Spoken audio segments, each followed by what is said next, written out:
Our job is to face those problems, find the solutions to make a better life for our people.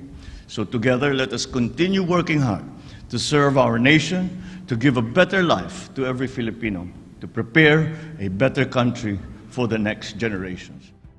In the heart of Southeast Asia, the Philippines balances the promise of robust economic growth, driven by a youthful and educated workforce, with pressing infrastructure challenges. With an annual expansion rate exceeding 7%, the nation beckons foreign investors to participate in its digital economy, electronics manufacturing, and renewable energy sectors. Yet, an infrastructure deficit of $34 billion hampers efficiency and productivity, while a growing population, new urban centers, and underdeveloped transportation networks add complexity. As automation reshapes industries, the labor market must adapt, and the tourism sector seeks streamlined visa policies. Likewise, climate change underscores the need for resilient infrastructure. The Philippines' path to becoming an economic powerhouse hinges on addressing these critical infrastructure demands.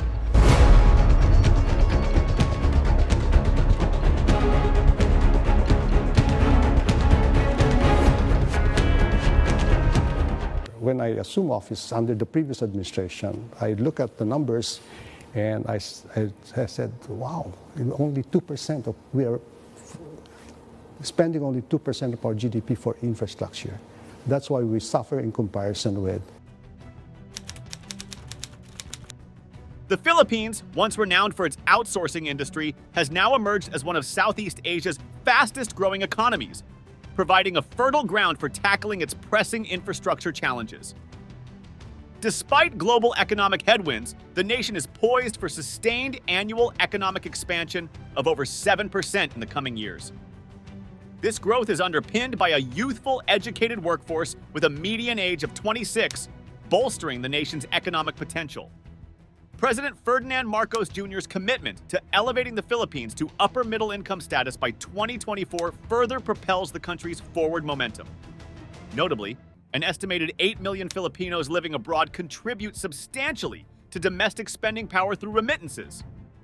Furthermore, the Philippines' position as the world's second-largest hub for business process outsourcing, BPO, and its robust industrial sector, particularly in electronics manufacturing, are pivotal to its economic outlook. So happens that for this year, what matters is really domestic consumption, and that is what the Philippines has. For that reason, I think 2023 will be rather good for the Philippines compared to the rest of the region. Philippines is adopting a proactive approach in opening its doors to foreign investments. Recent legislative reforms have dismantled red tapeism that once discouraged external firms from entering the market. A significant milestone is the allowance for foreign investors to wholly own ventures in critical sectors, such as infrastructure, including telecommunications, airports, seaports, railways, and renewable energy projects. This newfound openness has piqued the interest of established investors like the United States and emerging trading partners, including Denmark and Belgium in Europe. Moreover, the Philippines' participation in the Association of Southeast Asian Nations, ASEAN, a collective of 10 Southeast Asian nations with substantial combined economic might, underscores its allure as a foreign investment destination. A central part of that has always been my continuing reminder to people that we, the government, cannot do this alone. And the partnerships that we will need a strong partnership with the private sector. The impressive 7.6% GDP growth in 2022 testifies to the thriving economy of the Philippines, illuminating potential investment avenues across various markets. While these sectors remain attractive, the growing imperative for comprehensive infrastructure development assumes a prominent role, inviting investors to partake in addressing critical challenges. The nation stands on the brink of infrastructural transformation, heralding the revitalization of its road networks, seaports, airports, and significant renewable energy projects. This dynamic landscape encourages stakeholders to explore opportunities in bolstering digital infrastructure, logistics, and other areas where private sector players can play a pivotal role in enhancing the country's infrastructure ecosystem. The electronics and semiconductor industry, pivotal to the global digital transformation, stands as a testament to the Philippines' potential for advancement. Concurrently, the country's focus on upskilling its domestic talent pool positions it as a cost-effective labor market, further enhancing its appeal to foreign investors. Additionally, the Philippines' renewable energy potential, marked by vast untapped resources, beckons international players to take part in its sustainable energy journey. Recent regulatory changes, including 100% foreign ownership of renewable energy projects and streamlined project permit approvals, underscore the nation's proactive stance towards welcoming foreign investment. In the broader context, the Philippines offers a mosaic of infrastructure challenges and opportunities, calling for a visionary investor to contribute to its developmental renaissance. As the Philippines navigates the path towards becoming an emerging economic powerhouse, addressing its infrastructure challenges takes center stage, forming the bedrock for sustained and inclusive development. In our conversation with foreign investors abroad, while on our road shows, I think there's a lot of interest on the Philippines. As you know, the Philippines right now is the fastest growing country in this part of the world, and which means maybe globally it's one of the fastest growing countries in the world. Insufficient infrastructure investment stands as a formidable barrier to the Philippines' economic growth. The nation grapples with a substantial infrastructure deficit, which the World Bank estimates at around 1.7 trillion Philippine pesos, roughly equivalent to 34 billion US dollars. This infrastructure gap triggers a cascade of adverse effects, including heightened costs for both businesses and consumers. Inadequate infrastructure results in increased expenses related to transportation and logistics, ultimately eroding the competitiveness of businesses and diminishing the disposable income of consumers. We will simplify the tax system and some royalty tax also, but we try to make the tax system of the Philippines on mining competitive with other countries. Moreover, poor infrastructure has a detrimental impact on productivity. Issues such as traffic congestion and power outages stemming from inadequate infrastructure lead to productivity losses, hindering economic efficiency and growth. This subpar infrastructure also curtails access to essential markets and services. Businesses struggle to reach new markets, and individuals encounter difficulties in accessing vital services like education and healthcare. Furthermore, the vulnerability of inadequate infrastructure to natural disasters poses a significant risk. During times of calamity, poorly maintained infrastructure is more susceptible to damage, disrupting economic activities and exacerbating the challenges faced by the population. While recognizing the pressing infrastructure challenges, the Philippines government grapples with fiscal constraints and regulatory complexities. To address these obstacles, it champions public-private partnerships for vital project financing and execution, streamlining regulatory processes, and elevating project management efficiency to expedite infrastructure development. To effectively manage this obstacle, it must consistently elevate infrastructure spending, enhance project management capabilities, and foster strong collaboration with the private sector to attract crucial investments in infrastructure development, essential for unlocking the nation's full economic potential. This strategy of infrastructure investment and improved project management will create a conducive environment for business growth, increased foreign investment, and tourism sector expansion, ultimately propelling higher economic growth, job creation, and an improved quality of life for the Filipino population. Now with the Maharlika, then that you open another area of financing. So that is the beauty of the Maharlika Fund. So now we can accelerate the implementation of all these projects, which we need very badly. The Philippines is home to a substantial population of around 117.9 million people as of October 2023, according to the latest United Nations data. This makes it one of the most densely populated nations globally. Over the years, the country has consistently experienced population growth. The current population size accounts for approximately 1.46% of the total world population, ranking the Philippines 13th in the list of countries by population. Because the reality is, when you look at infrastructure and digital infrastructure in the Philippines, it's still in its initial stages. You know, as you talked about data centers in the Philippines, most of our data centers here are really targeted towards more of the enterprise and for local consumption. The population density in the Philippines is notably high at 394 people per square kilometer, underscoring the challenge of providing resources, infrastructure, and services to meet the needs of its citizens. The country covers a total land area of 298,170 square kilometers, with 47.1% of the population residing in urban areas, amounting to about 55.3 million people in 2023. The Philippines has a youthful demographic with a median age of 25.0 years. There is need to realize the importance of strategic planning and investments in education, job creation, and healthcare to harness the potential of this demographic for future economic development. Singapore, of course, the reason there is it's a pretty small country, right? It's a city-state, and they're limited by not only land but also power. And so that's been the constraint in Singapore. In fact, in the last few years, it's been really a moratorium in building new data centers in Singapore. And so it's been hard to get capacity and space over there, which leads us to the Philippines being a viable expansion site, considering we're very well connected in terms of submarine cable capacity. And we're also in a nice strategic location. Literally, we look like the gateway to Southeast Asia, especially if you're coming from Japan or from the US, and international connection. So, you know, it's a great convergence of location. In the Philippines, the growth of urban areas and the development of new cities present significant infrastructure challenges that are intimately tied to the nation's future prospects. Despite the allure of cities as hubs of economic activity, it's essential to acknowledge that challenges such as poverty, homelessness, and climate change are exacerbated in urban settings. Unfortunately, the nation's track record in urban development and planning has often been marked by short-term thinking and uncontrolled urban sprawl, which adversely impacts the quality of life for urban dwellers.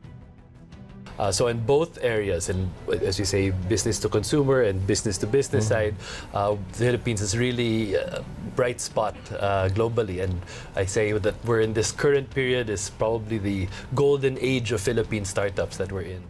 Urban development issues are compounded by the lack of planning and the enforcement of existing land use plans. A significant number of cities, including some in the bustling Metro Manila, have outdated or poorly enforced comprehensive land use plans, CLUPs. The story of green spaces in Manila exemplifies the adverse consequences of this lack of enforcement. Historical urban plans that envisioned extensive green spaces for a better quality of life surrendered to uncontrolled growth, informal settlements, and land speculation. Ineffectual attempts at relocation and changing priorities led to the abandonment of these green visions.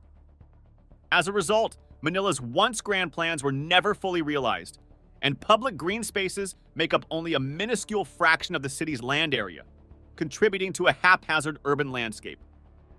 We need efficient infrastructure systems to serve as the backbone of the economy. However, there is a glimmer of hope for a change in mentality and an awakening of sustainable urban planning. In cities like Baguio, a commitment to fighting urban decay and embracing environmental and livability objectives is evident. Initiatives focus on decongestion, the development of growth nodes, and the use of smart technology to enhance urban living. Meanwhile, the ambitious New Clark City project, monitored by the Bases Conversion Development Authority, BCDA, aims to create a new city with a focus on public transportation, non-gated communities, and disaster resilience. This forward-looking endeavor could reduce the pressure on existing cities and become a beacon of inspiration for shifting mentalities and encouraging holistic urban reinvention across the Philippines. We have to admit that we have failed our children, and let us not keep failing them anymore. Otherwise, we will not allow them to become the great Filipinos that we know they can be. The Philippines is confronted with substantial infrastructure challenges, particularly in the domain of underdeveloped roads and railways. In 2021, the country boasted 95 kilometers of operational railroads, which fall into two primary categories: First, there are government-owned lines operated by the Philippine National Railways, PNR, which include inner-city and commuter rail lines such as the Metro Commuter Line, Bicol Commuter Line, and the North-South Commuter Railway. Second, the bustling Metro Manila houses 3 mass transit systems: the Light Rail Transit, LRT system, the Metro Rail Transit, MRT system, and the Manila Monorail, which provide vital transportation services for millions of daily commuters. To address these issues, the Philippine government has embarked on significant rail infrastructure projects, including the North-South Commuter Railway, the Metro Manila Subway, and the Mindanao Railway. These initiatives aim to expand the country's rail network, enhancing transportation services, and addressing critical transportation challenges faced by Filipinos. However, the rail network has experienced a period of stagnation. Recent years have seen more aggressive investments and the reopening of old routes, resulting in a total operational rail length of 395 kilometers in 2021. Despite these developments, commuters face significant challenges, including delays, overcrowding, and poor platform conditions, particularly on systems like LRT-1 and MRT-3, leading many to seek alternative modes of transportation. In contrast to the rail system, the Philippines boasts a vast network of roads, covering 205,045 kilometers. This extensive network includes 34,250 kilometers of national roads and 170,795 kilometers of local roads, further divided into provincial, city, municipal, and barangay roads. Notably, road density in the country stands at 10.68 kilometers per 100 square kilometers of land, indicating a significant presence of road infrastructure. The Philippines urgently needs to prioritize rail infrastructure investments to alleviate traffic congestion, improve air quality, and stimulate economic growth. Addressing issues such as delays, overcrowding, and platform conditions on the commuter rail system is vital. Collaborating with the private sector is another avenue to enhance the efficiency and reliability of the public transportation system. Our schools are not calamity-proof. Among the significant roadblocks to our education infrastructure program are earthquakes, typhoons, landslides, flooding, and even armed conflict. The latest data from August 2023 paints an encouraging picture for the labor market in the Philippines. The unemployment rate has dropped to 4.4%, a significant improvement from the previous year's rate of 5.3%. Notably, the number of unemployed persons have decreased, standing at 2.21 million in contrast to 2.68 million in August 2022. This is complemented by an increase in the number of employed individuals, which now totals 48.07 million, up from 47.87 million in the previous year. Examining the structure of the labor market, the services sector takes center stage, employing the largest share of the workforce at 57.3%. Agriculture follows at 24.5%, and the industry sector contributes 18.2% of the employment. Notably, the services sector, including industries like retail and wholesale trade, plays a crucial role in driving employment. Additionally, the business process outsourcing, BPO sector, which employs approximately 1 million workers, significantly bolsters the job market. However, when considering the sectoral distribution of employment, it becomes evident that the labor market could face challenges, especially in industries with high potential for automation, as indicated by the McKinsey Global Institute. Diving further into the composition of the workforce, approximately 27.6% of Filipino workers are engaged in elementary occupations, typically involving manual and routine tasks, which are susceptible to automation. Another 16.3% hold managerial roles, and 14.7% are in service and sales positions. While the labor market boasts a considerable share of skilled agricultural, fishery, and forestry workers, 13.1%, craft and trade workers, 7.1%, and machine operators and assemblers, 6.4%. These roles often involve tasks that fall within the realm of automatable activities. This raises concerns about the potential vulnerability of these workers as automation technologies continue to advance. From the perspective of enterprises, the cost associated with automation adoption is an important consideration.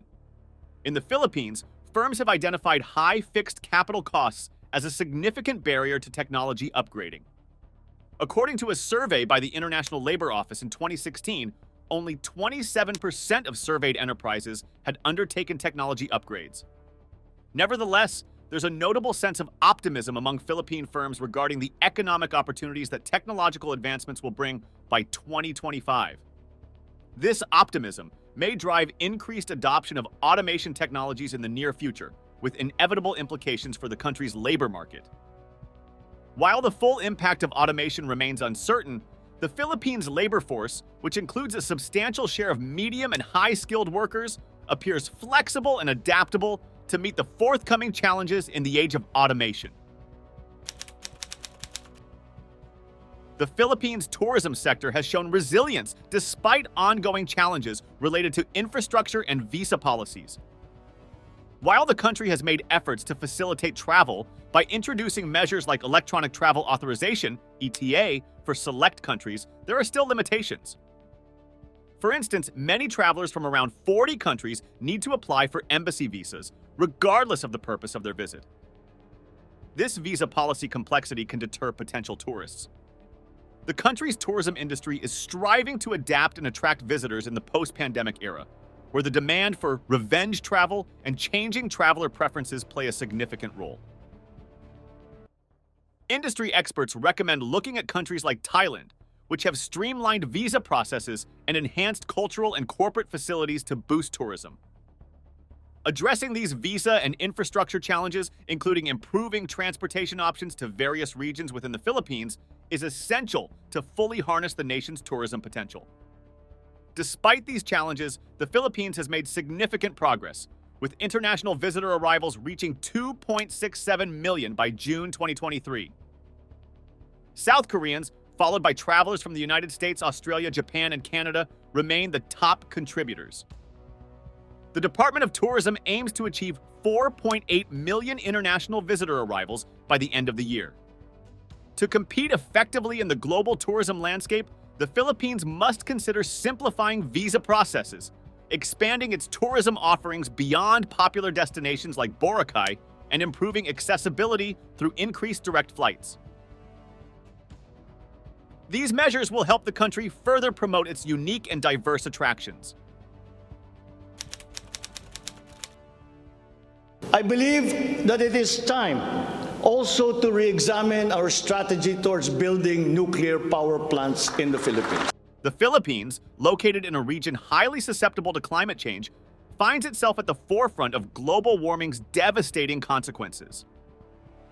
With its extensive archipelago of 7,100 islands, the nation is uniquely vulnerable to the increasing frequency and severity of climate-related disasters. Over the years, the country has experienced a surge in strong typhoons, with an annual average of 20, including 5 destructive ones, according to the Asian Disaster Reduction Center. Notably, super typhoons like Haiyan, Yolanda in 2013 and Typhoon Raleigh, Goni in 2020 have exposed the urgent need for climate-resilient infrastructure. This requirement extends from constructing stronger buildings to enhancing flood control systems. The challenges posed by climate change in the Philippines are multifaceted, affecting agriculture, biodiversity, public health, and more. Farmers struggle to predict planting seasons due to erratic weather patterns, posing threats to food security.